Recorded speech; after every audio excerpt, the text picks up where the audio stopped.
Hello friends, start to basic में फिर आप लोगों का एक बार स्वागत है। फ्रेंड्स, ये क्लास 8 का ज्योग्राफी हम लोग पढ़ रहे हैं। लेसन 3 है और इसका एक पार्ट कंप्लीट कर लिए हैं हमने। उसका वीडियो भी आपको जो है अपलोड कर दिया है।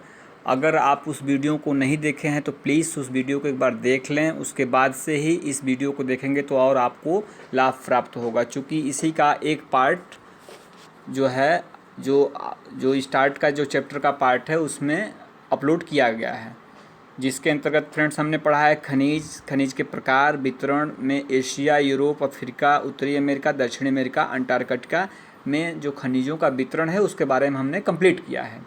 तो आइए उसके शेष भाग को बिना विलंब किए पूरा करते हैं। फ्रेंड्स, स्क्रीन पर आप देख रहे हैं खनिजों के उपयोग।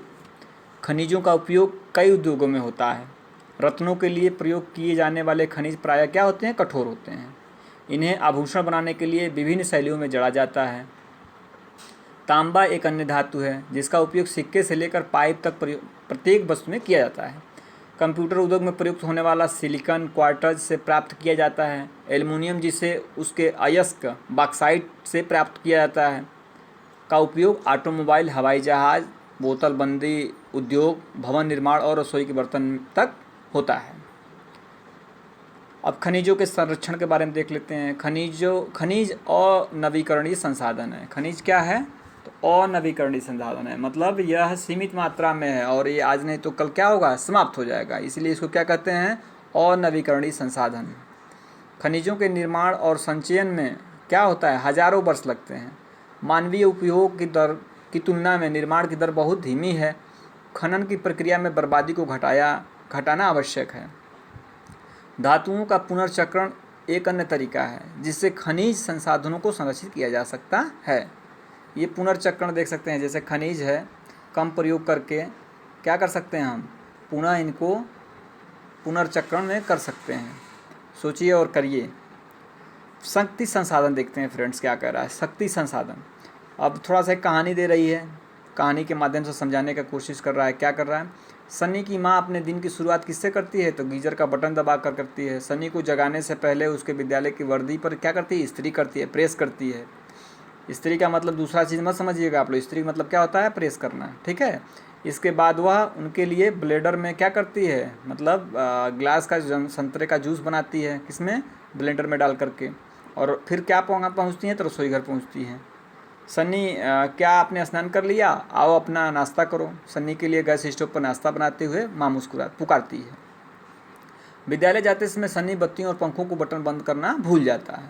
माँ उन बटनों को बंद करते समय सोचती है कि शहरों में जीवन आरामदायक प्रतीत होता है, लेकिन विद्युत उपकरणों जो सभी बिजली की खपत करते हैं पर अधिक से अधिक निर्भरता मांग और पूर्ति के बीच विशाल अंतर पैदा करती है। विज्ञान एवं प्रौद्योगिकी के नए प्रचलन से जीवन शैलियों में बहुत तेजी से परिवर्तन आ रहा है। अब फ्रेंड्स, जो भी कहानी दे रहा है इसका मतलब क्या हो गया कि जैसे वो क्या करती है? गीजर चलाती है, ब्लेंडर में जूस बनाती है। ये सब किस चीज़ से हो रहा है? बिजली से हो रहा है। तो बिजली क्या है? शक्ति का क्या है? साधन है। इसी को क्या हम कहते हैं? शक्ति। तो ये कहानी के माध्यम से समझाने की कोशिश कर रहा है, ठीक है। शक्ति अथवा किसको क्या कहते हैं? ऊर्जा कहते हैं। ये क्या है? जीवन में बहुत महत्वपूर्ण भूमिका निभाते हैं। अब जैसे हमारे उद्योग धंधे है, कृषि है, परिवहन है, संचार और प्रतिरक्षा है, इस सब के लिए क्या है? शक्ति मतलब ऊर्जा की क्या होती है? आवश्यकता होती है। तो ऊर्जा संसाधनों को विस्तृत रूप से दो भागों में बांटा गया है फ्रेंड्स। एक होता है क्या? परंपरागत, और दूसरा होता है गैर परंपरागत।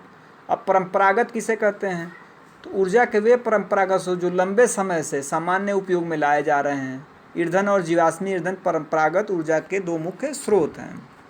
देखिए, परंपरागत किसे कहते हैं? तो जो लंबे समय से हम क्या कर रहे हैं? उपयोग जिस चीज़ का कर रहे हैं उसे हम क्या कहते हैं? परंपरागत। जिसमें क्या आता है? ईंधन और जीवाश्मी ईंधन आता है। ईंधन आप समझ रहे हैं, जैसे मान लीजिए वनों से जो लकड़ियाँ प्राप्त करके हम लोग भोजन बनाने में प्रयुक्त करते हैं लकड़ी से, वो क्या है? ईंधन है। और जीवाश्मी ईंधन का मतलब क्या हो गया? जीवाश्म जब शब्द आ गया तो जीवाश्म का मतलब हो गया कि पृथ्वी के अंदर जो पेड़ पौधे और जीव जो दब करके पड़े रहते हैं और जो ताप और दबाव के कारण क्या होता है? उनका रूप परिवर्तित हो जाता है और वह क्या बन जाते हैं? एक ऊर्जा के स्रोत बन जाते हैं। तो उनको क्या हम बोलते हैं? उसको जीवाश्मी ईंधन बोलते हैं। आइए इसका डिटेल नीचे देख लेते हैं। ईंधन कह रहा है इसका उपयोग क्या होता है, पकाने और ऊष्मा प्राप्त करने के लिए व्यापक रूप से होता है। हमारे देश में ग्रामीणों द्वारा उपयोग की गई 50% से अधिक ऊर्जा क्या है, ईंधन से प्राप्त होता है। ग्रामीण में सब जो भी भोजन बनता है या लोग ऊर्जा जो प्राप्त करते हैं जलाने का, किससे करते हैं, तो लकड़ी से जो ऊर्जा प्राप्त होता है। अब देख लीजिए ऊर्जा के परंपरागत स्रोत दो, अभी आपने पढ़ा, एक क्या होता है गैर परंपरागत और एक होता है परंपरागत। तो परंपरागत के अंतर्गत क्या आएगा, तो परंपरागत के अंदर आ जाएगा फ्रेंड्स ईंधन आ जाएगा पहला नंबर, दूसरा क्या आ जाएगा, कोयला आ जाएगा, तीसरा क्या आ जाएगा, खनिज तेल आ जाएगा, चौथा क्या आ जाएगा, प्राकृतिक गैस आ जाएगा, और पांचवा क्या आ जाएगा, जल विद्युत। ये सभी क्या हैं, तो ये ऊर्जा के परंपरागत स्रोत हैं, मतलब ये परंपरागत तरीके से हम लोग इसका उपयोग करते आ रहे हैं, ठीक है। और उसके बाद से नीचे आइए, जैसे आप देखिए ये ईंधन महिला ले जा रही है, तो ये क्या है, ये भी परंपरागत स्रोत के अंतर्गत क्या है, ईंधन है। तो कह रहा है पौधों और जानवरों के अवशेष जो लाखों वर्षों तक धरती के अंदर दबे रहे, ताप और दाब के प्रभाव से क्या हो गए, जीवाश्म ईंधन में परिवर्तित हो गए। इन्हीं को क्या कहते हैं, जीवाश्म। जैसे कोयला है, पेट्रोलियम है और प्राकृतिक गैस क्या है, ये परंपरागत ऊर्जा के मुख्य स्रोत हैं और इनको क्या कहते हैं, हम इनको जीवाश्मी ईंधन कहते हैं फ्रेंड्स। इन खनिजों के भंडार क्या है, सीमित हैं। ये क्या हैं, सीमित है इनके भंडार। विश्व की बढ़ती जनसंख्या जिस दर से इनका उपयोग कर रही है वह इसके निर्माण की दर से कहीं अधिक है। मतलब निर्माण होने में करोड़ों वर्ष लग गए और इसको हम खपत क्या कर रहे हैं, 1000 वर्ष के अंदर ही लगता है ख़त्म कर देंगे, 200-400 साल में ही ख़त्म कर देंगे। तो जो खपत क्या है बहुत तेज़ी से हो रहा है, इनको बनने में बहुत समय लगा, इसलिए ये शीघ्र ही समाप्त होने वाले हैं। खपत बढ़ेगी तो सही समाप्त हो जाएंगे। कोयला देख लेते हैं, जो हमारा ऊर्जा के जो परंपरागत स्रोत हैं उसमें क्या हो गया, उसमें आ गया कोयला। यह बहुतायत में पाया जाने वाला जीवाश्मी ईंधन है। इसका उपयोग किस लिए होता है, घरेलू ईंधन, उद्योगों जैसे लोहा है, इस्पात है, वाष्प इंजन, विद्युत उत्पादन करने में किया जाता है। कोयले से प्राप्त विद्युत को क्या कहते हैं, तापीय ऊर्जा कहते हैं। अब कोयले से जो विद्युत बनते हैं, हम लोगों का जो विद्युत बनाते हैं उसको क्या कहते हैं, तापीय ऊर्जा कहते हैं। कोयला जिसका हम आज उपयोग कर रहे हैं वह लाखों वर्ष पूर्व विशाल फर्न और दलदलों के साथ पृथ्वी के परतों में दबने से बना। कोयला इसलिए अंतर्हित धूप के रूप में जाना जाता है। कोयले का निर्माण पता है फ्रेंड्स आप लोगों को कैसे बना, देखिए होता क्या है कि करोड़ों वर्ष पहले पृथ्वी पर जितने भी वृक्ष और पेड़ पौधे थे, जीव जंतु थे, कभी न कभी कुछ न कुछ आकस्मिक घटनाएं हुई होंगी, जैसे भूकंप है, ज्वालामुखी है, पृथ्वी क्या हो गई होगी, उलट पुलट गई होगी। तो उसमें क्या हुआ होगा, सारे चीज़ जो हैं दब गए होंगे धरातल के अंदर, इनके ऊपर फिर से मिट्टी चढ़ गई और वही ताप और दाब के कारण जो है आज के डेट में कोयले के रूप में सामने आ रहे हैं, जिसको हम खुदाई करके निकाल रहे हैं। ये देख रहे हैं तापीय ऊर्जा संयंत्र है ये लगा हुआ। इसमें क्या होता है, तो यह ताप के जो है द्वारा ऊर्जा प्राप्त होती है। इसमें कोयले का प्रयोग होता है। ये बड़ी बड़ी आप देख रहे हैं भट्टियाँ होती, इसमें कोयला जला करके और पानी जो है गर्म होता है और पानी से जो वाष्प निकलता है वो वाष्प जो पाइप से जो है टरबाइन को जोड़ा जाता है, पंखे लगे होते हैं, तो वाष्प से वो पंखे चलते हैं और फिर आर्मेचर चलता है और उससे बिजली निकलती है। मतलब पंखों को घुमाना होता है। तो वह यहाँ पंखा कैसे घूमता है, तो गर्म पानी से जो वाष्प बनता है उससे घूमता है। और गर्म पानी कैसे होती है, तो कोयला से होती है।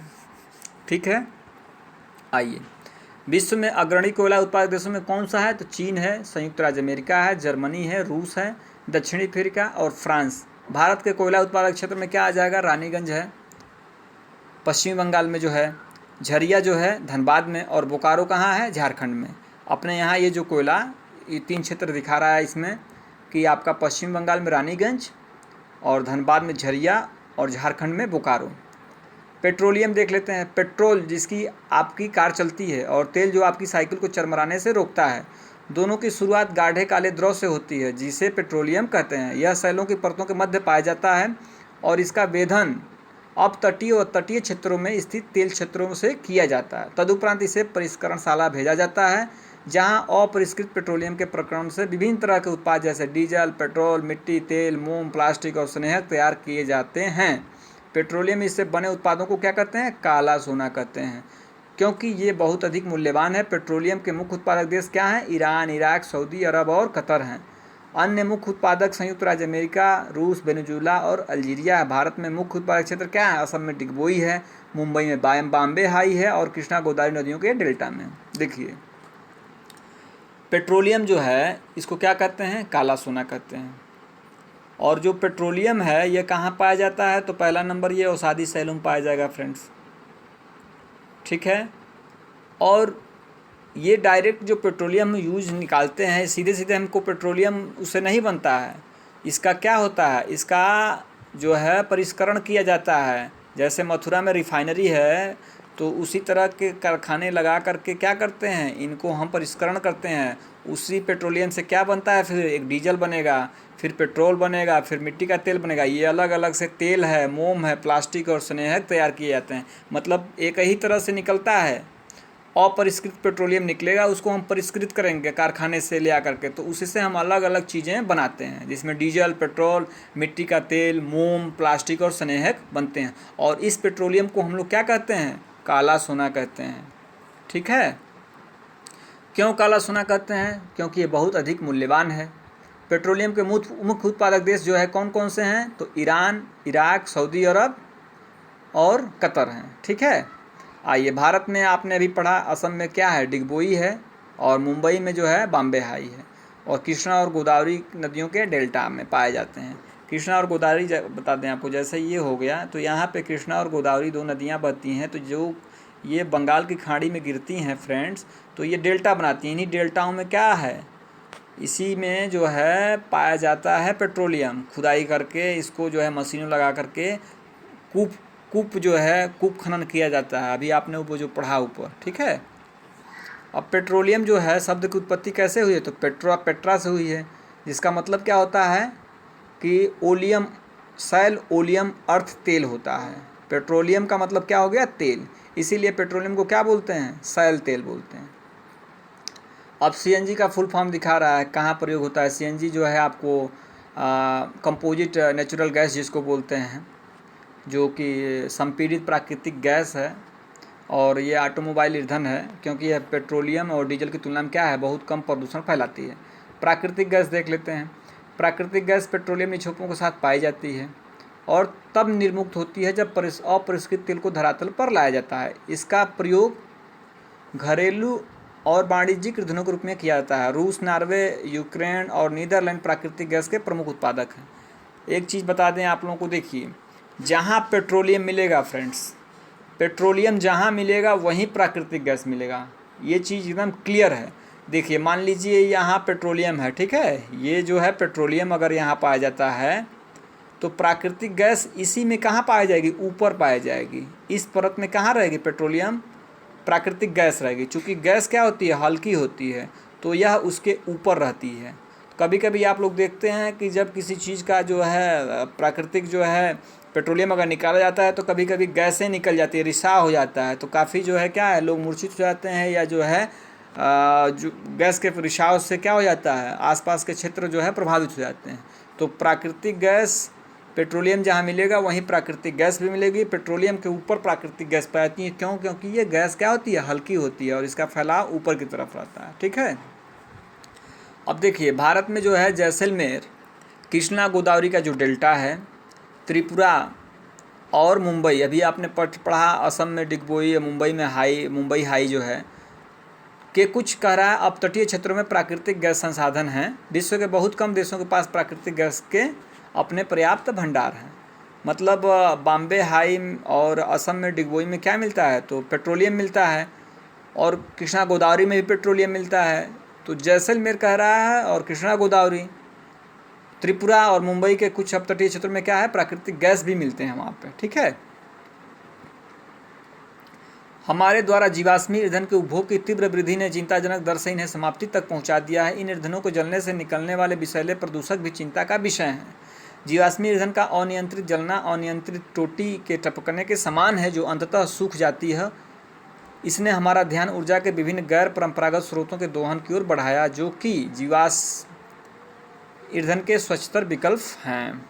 ये आप देख सकते हैं, ये जल विद्युत परियोजना है।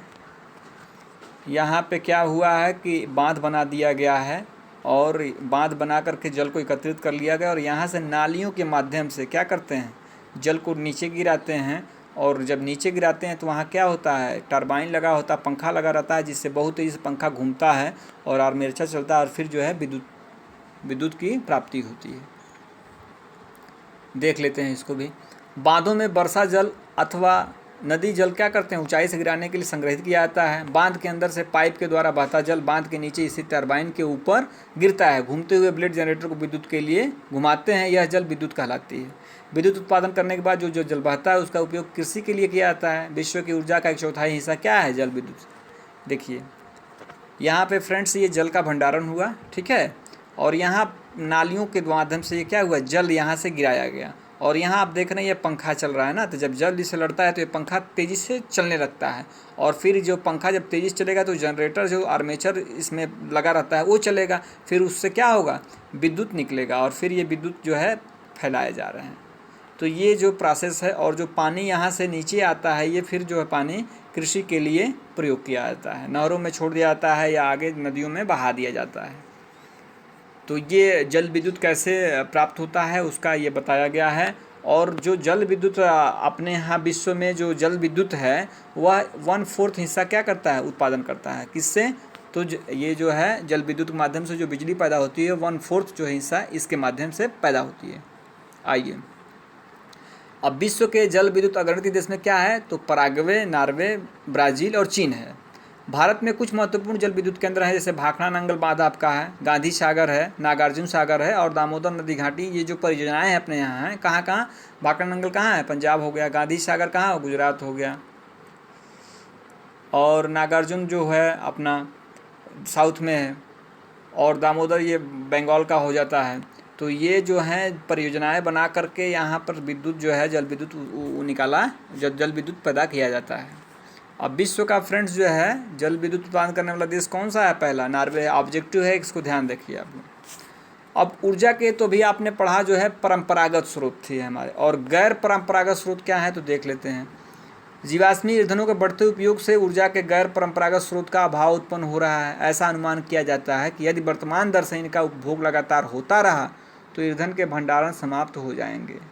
इसके अतिरिक्त इनका उपयोग पर्यावरणीय प्रदूषण भी पैदा करता है। इसलिए गैर परंपरागत स्रोत जैसे सौर ऊर्जा, पवन ऊर्जा, ज्वारीय ऊर्जा जो कि नवीकरणीय हैं, इनको उपयोग किया हो सकता है। अब देखिए, अब जो हमारे ऊर्जा के परंपरागत स्रोत हैं ये देखिए सीमित हैं, आज नहीं तो क्या क्या होंगे, कल समाप्त हो जाएंगे। तो भाई अपने आप को जो है आगे विकास की राह में बनाए रखने के लिए हमें क्या करना है, तो हमें अपरंपरागत जो स्रोत हैं या गैर परंपरागत स्रोत हैं उनके तरफ ध्यान रखना होगा। तो उसमें क्या आ जाएंगे, सौर ऊर्जा आ जाएगा, पवन के माध्यम से ऊर्जा, ज्वार के माध्यम से ऊर्जा, और ये क्या है, ये नवीकरणीय है, ये कभी ख़त्म होने वाले नहीं हैं। विश्व का प्रथम सौर परिवहन पवन चलित बस अड्डा कहाँ पे है, तो स्कॉटलैंड में है। ये भी ऑब्जेक्टिव है कि विश्व का प्रथम सौर जो और पवन चलित बस अड्डा, जो बस अड्डा है वो सौर ऊर्जा और पवन ऊर्जा से ही पूरा बनाया गया है। बस अड्डे को वहाँ जितनी भी लाइट पानी है सब सौर ऊर्जा और पवन ऊर्जा से बनाया गया है। कौन से देश में, तो स्कॉटलैंड में। सौर ऊर्जा किसे कहते हैं देख लीजिए। सौर ऊर्जा जो है जिसमें सूर्य की ऊष्मा प्रकाश जो क्या होता है ऊर्जा हमारे प्रतिदिन अनुभव की जा सकती है। सूर्य से प्राप्त सौर ऊर्जा को सौर सेलों में विद्युत उत्पन्न करने के लिए प्रयोग किया जा सकता है। इनमें से कई सेलों को सौर पैनल में तापन व प्रकाश के लिए शक्ति उत्पन्न करने के लिए जोड़ा जाता है। धूप की प्रचुरता वाले उष्णकटिबंधीय देशों के लिए सौर ऊर्जा के उपयोग की प्रौद्योगिकी बहुत लाभदायक है। सौर ऊर्जा का उपयोग सौर तापक, सौर कुकर, सोलर ड्रायर के साथ समुदाय को रोशनी देने और यातायात संकेतों में भी होता है। सौर ऊर्जा सीधा मैं फ्रेंड्स आप लोगों को कहूँ तो आप देखते होंगे कि जो है अभी आज के डेट में एक पैनल आ गया है, सौर पैनल जिसको बोलते हैं। ये छतों पे लोग लगा लेते हैं, उससे बैटरी जुड़ी रहती है और फिर जो है उस पैनल में जो है सूर्य की रोशनी से क्या होता है, ऊर्जा स्टोर होती है और वह बैटरी को चार्ज करता है और फिर हमें उस बैटरी से पंखा, बिजली सब चलाते हैं। गली गली जो स्ट्रीट लगी है, स्ट्रीट लाइट लगी है, उसके ऊपर भी पैनल लगे हुए हैं। तो ये सब किस चीज़ से बन रहे हैं, तो सौर ऊर्जा से बन रहे हैं। ठीक है, अब यहाँ पे जो है ऊर्जा के गैर, अभी ऊपर हमने पढ़ा परंपरागत और गैर परंपरागत में क्या आ गया, तो इसमें देखिए पवन ऊर्जा है, ठीक है, सौर ऊर्जा है, ठीक, ज्वारीय ऊर्जा है, परमाणु ऊर्जा है और बायोगैस है और भूतापीय ऊर्जा है। मतलब ये 6 जो हैं ये ऊर्जा के क्या हैं, गैर परंपरागत स्रोत हैं जिनसे हमें ऊर्जा प्राप्त होती है। आइए बारी बारी से इनके बारे में देख लेते हैं। ये सौर ऊर्जा का आप देख सकते हैं। पवन ऊर्जा क्या होता है, तो आप देखते हैं कि जो पवन चक्कियाँ होती हैं, बड़े बड़े पवन चक्कियों को लगा करके पवन जब तेज़ से चलता है तो ये चक्कियाँ क्या करती हैं, घूमने लगती हैं और फिर उन घूमने से उनके नीचे जनरेटर लगा रहता है जिसमें क्या होता है, आर्मेचर लगा रहता है। पंखियों को जब ब्लेड चलता है तो उससे आर्मेचर घूमता है और विद्युत पैदा होती है। पवन चक्कियों के समूह से युक्त पवन फार्म तटीय क्षेत्रों और पर्वत घाटियों में जहाँ प्रबल लगातार हवाएं चलती हैं वहाँ स्थित है।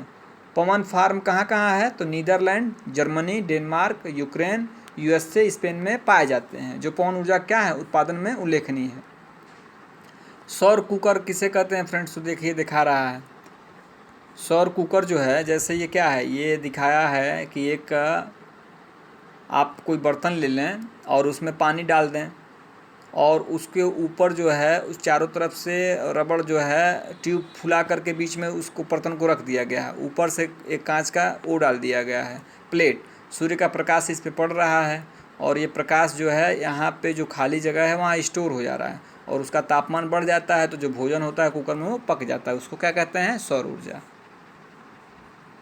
परमाणु ऊर्जा क्या है, तो परमाणु ऊर्जा प्राकृतिक तौर से क्या होता है, प्राप्त रेडियो सक्रिय पदार्थ जैसे यूरेनियम और थोरियम का क्या करते हैं, तो ये परमाणु केंद्रक में संग्रहित ऊर्जा से प्राप्त की जाती है। ये पदार्थ नाभिकीय संलयन जो होता है, नाभिकीय रिएक्टर में क्या करते हैं, इनका विखंडन करवाते हैं। किसका, यूरेनियम और थोरियम का नाभिकियों में क्या करते हैं, विखंडन कराते हैं और उससे जो ऊर्जा प्राप्त होती है उसको हम क्या कहते हैं, तो उसको परमाणु ऊर्जा कहते हैं।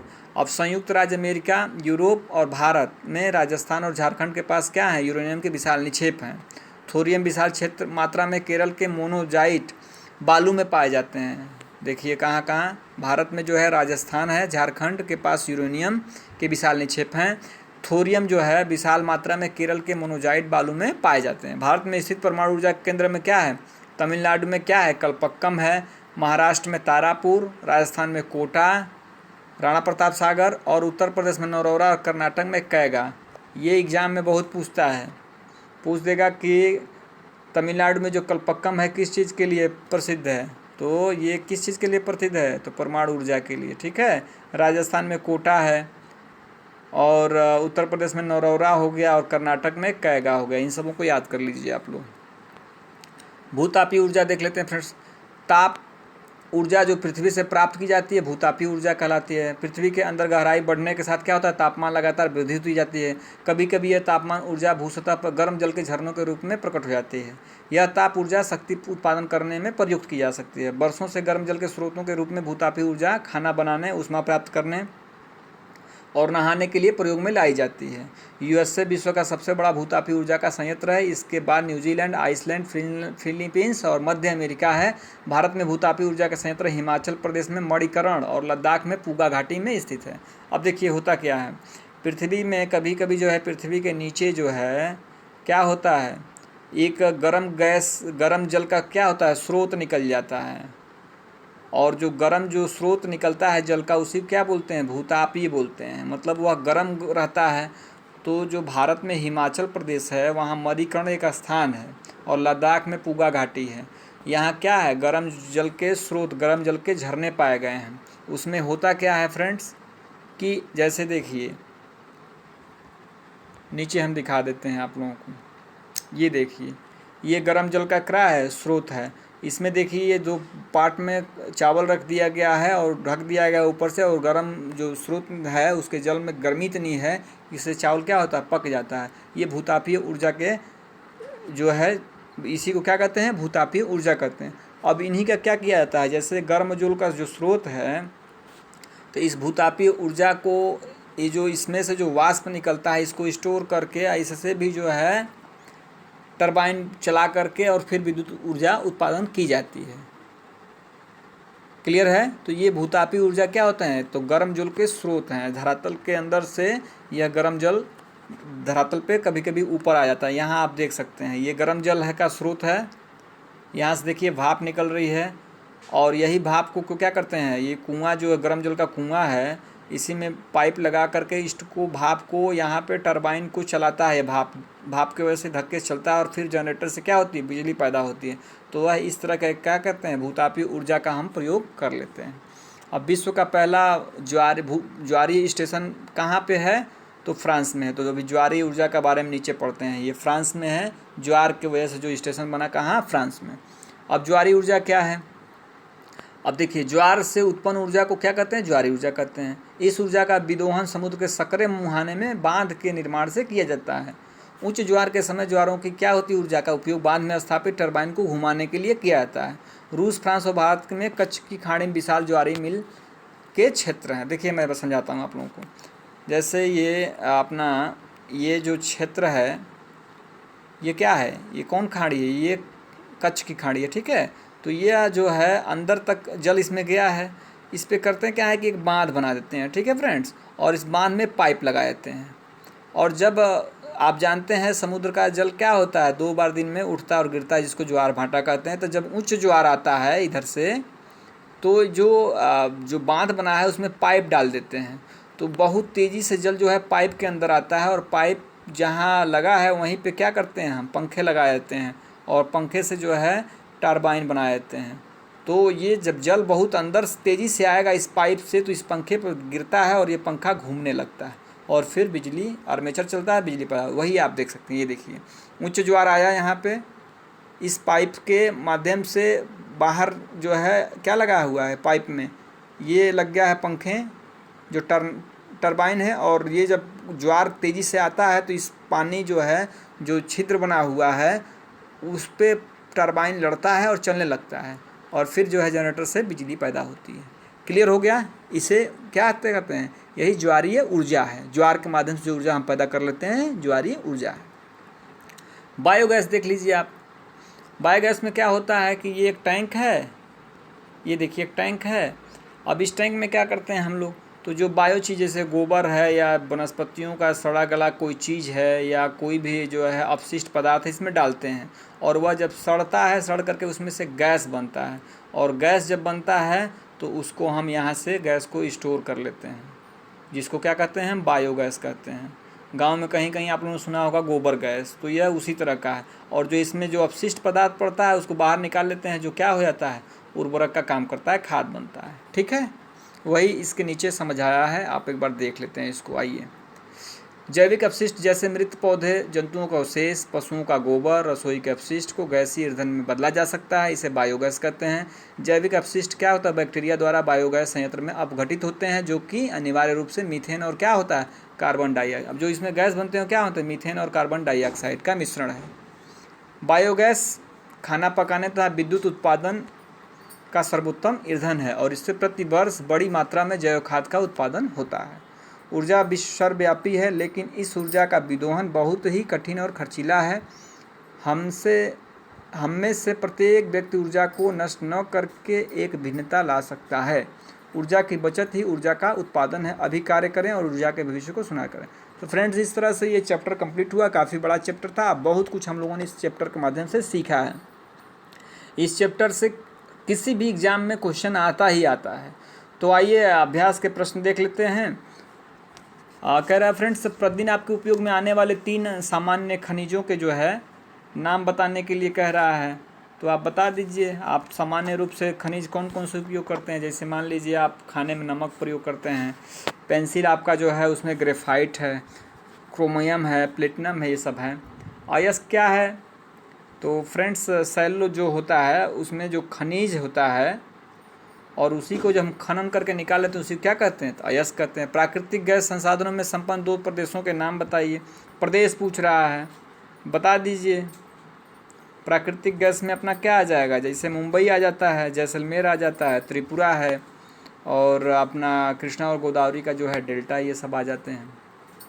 नीचे दे रहा है, निम्न के लिए आप ऊर्जा के किन स्रोतों का सुझाव देंगे। अब ग्रामीण क्षेत्रों में किस तरह का ऊर्जा आप बना सकते हैं, तो बायोगैस आप बना सकते हैं ग्रामीण क्षेत्रों में। तटीय क्षेत्रों में क्या बना सकते हैं, तो भूतापीय जो है ज्वारीय ऊर्जा दे सकते हैं। शुष्क प्रदेश हैं तो वहाँ पवन ऊर्जा बना सकते हैं, ठीक है, पवन के माध्यम से। 5 तरीके दीजिए जिनसे आप अपने घर पर ऊर्जा बचा सकते हैं। दे दीजिए 5 तरीका आप। नीचे कुछ चिन्हित है उनको देख लेते हैं। कह रहा है निम्नलिखित में से कौन सी एक खनिज की विशेषता नहीं है। खनिज कह रहा है क्या होते हैं, वे प्राकृतिक प्रक्रियाओं द्वारा निर्मित होते हैं, बिल्कुल ये सही है। उनका एक निश्चित रासायनिक संगठन होता है, ये भी सही है।